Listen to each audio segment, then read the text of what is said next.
Welcome to Yakuza, a game about dancing, karaoke, and sending people to the ICU. Possibly the morgue. Starting technically at 0, we play as Kazuma Kiryu, the only Japanese man in history to reach the height of your average European, along with Goro Majima, a man so unbelievably fucking boring I thought I would go insane. Until he did! And then I couldn't get enough of him. Going from the playable character in Yakuza 0 to explore his origin story to the unavoidable but fan favourite side character in the preceding Yakuza Kiwami 1. It's hard not to enjoy these two characters. Until Yakuza 2. Yakuza 2 is a game. Not a particularly good one by any standards, as it's filled with more copy-paste content than a War Thunder title update.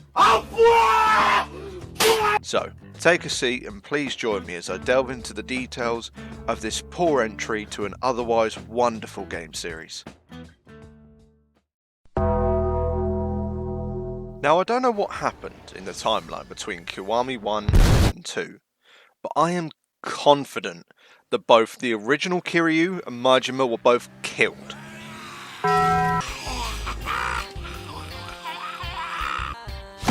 And replaced by lizard men that are now wearing their skin. I'm gonna have to go with no. Because on top of their extreme brain damage that forces Majima to now wear a safety helmet at all times, Kiryu just fucking forgot how to fight apparently, in the span of a year. At least last time it was 10 years in the joint made you a fucking pussy! As a reason, but now it's just he fought Gor, and he needs acupuncture to remember. Because... Asia? Oh, and Kiryu still has a kid, by the way. The one that he ditches at an orphanage at the first sign of trouble, but like an infectious disease, she keeps coming back.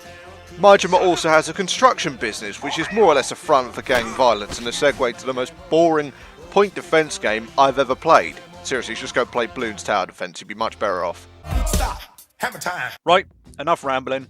The point I'm trying to make is that the characters do not act like themselves at all. Kiryu is naturally the stoic moron that gets himself into stupid situations, but in Kiwami 2, he's just all business, no fun at all, Mr. Serious kind of guy. Not like Mr. Libido.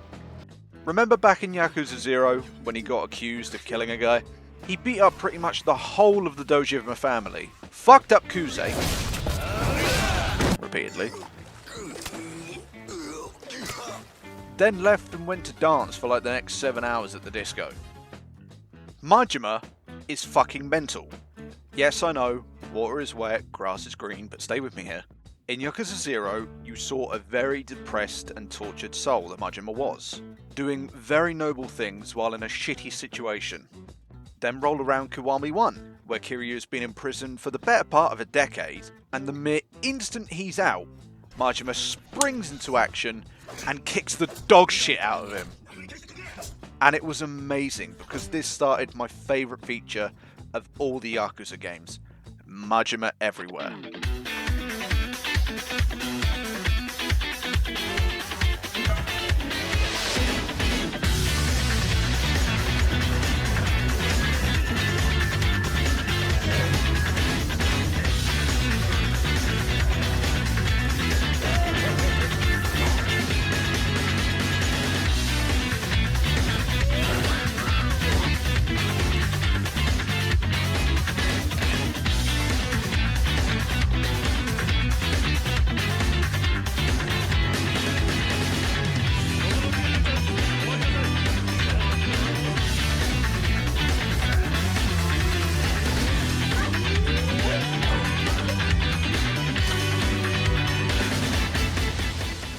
As you can see, Majima is nuts, a loose cannon above all else. But then Kiwami 2 comes along, and it seems that Majima has just kind of lost interest, which I grant you isn't unlike his character, but you barely even get to see that much of him in this game. Just a little side quest in a game mode that isn't even fun, and one fight unless he appears again randomly in the arena. It's just lame, boring. The characters don't do their goofy things that made them so fun. They've turned into sour, boring old bastards. And it's quite sad because this game had so much potential off the new engine that it was running off, but it just delivered so little. But with that being said, I think it's time we move on to the next stage of this video. A quick disclaimer, spoilers ahead. Even though I don't personally recommend this game, I'm still giving the warning in case anyone does want to form their own opinion and play this game.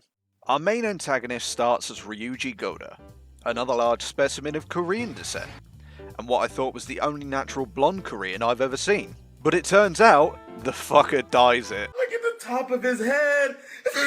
This hair follicle fraudster also gave me the false hope that he was interesting and cool, before revealing that he was just plain fucking boring. His motives are as clear as crystal, and he seemed to do everything in his power to sabotage himself for some strange reason.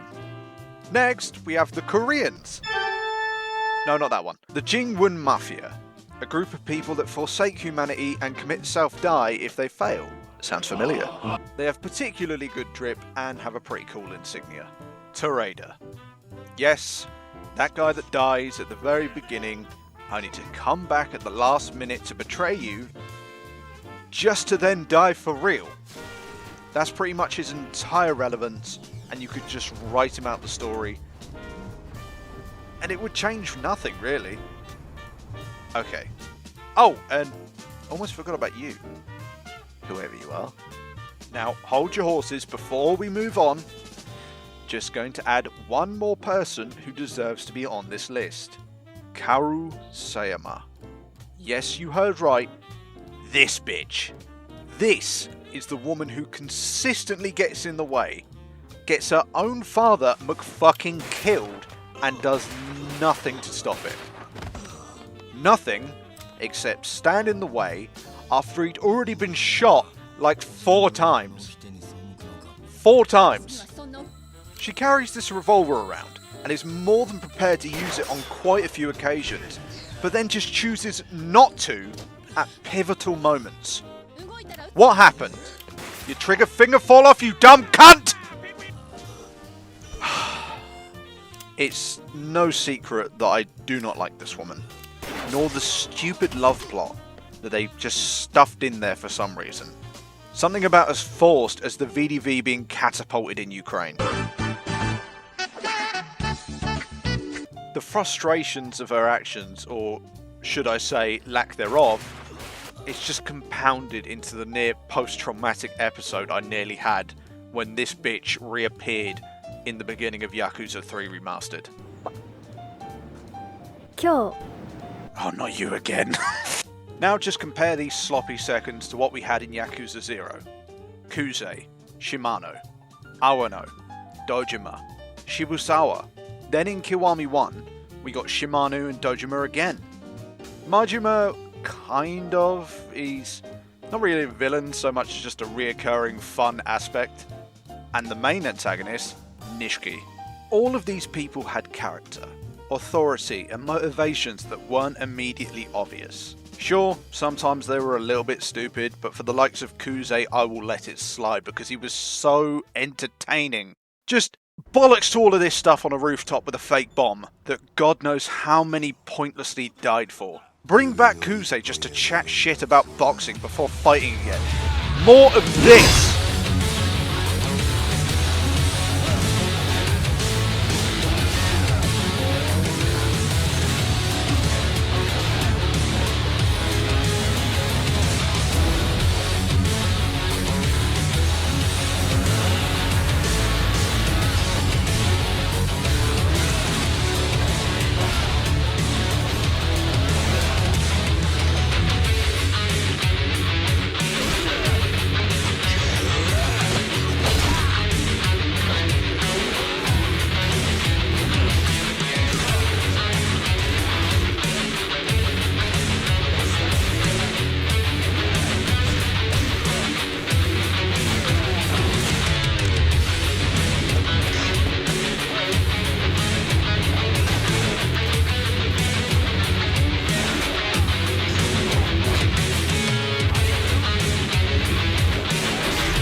Now, aside from our lizard overlords replacing the main characters and Sayama needing a health warning sticker stamped upon her forehead, We get into something that is clearly missing from Kiwami 2.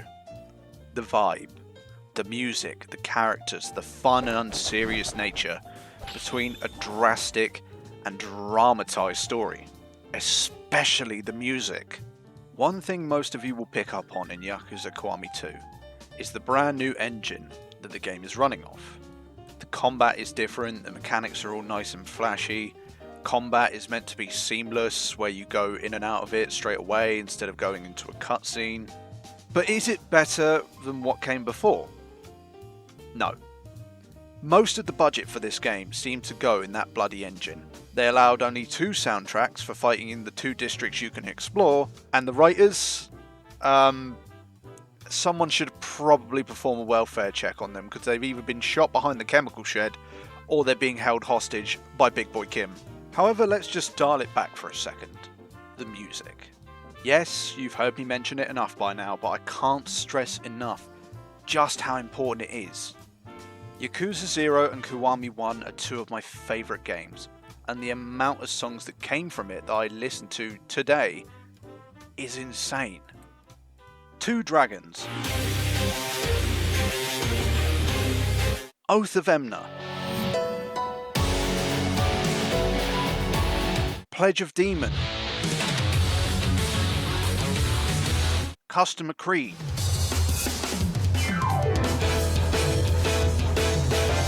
shit, even the soundtracks for individual fighting styles were amazing.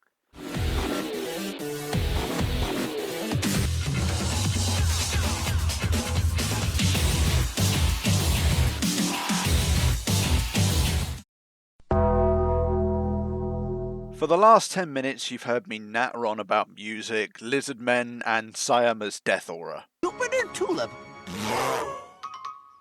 Everything I touch dies!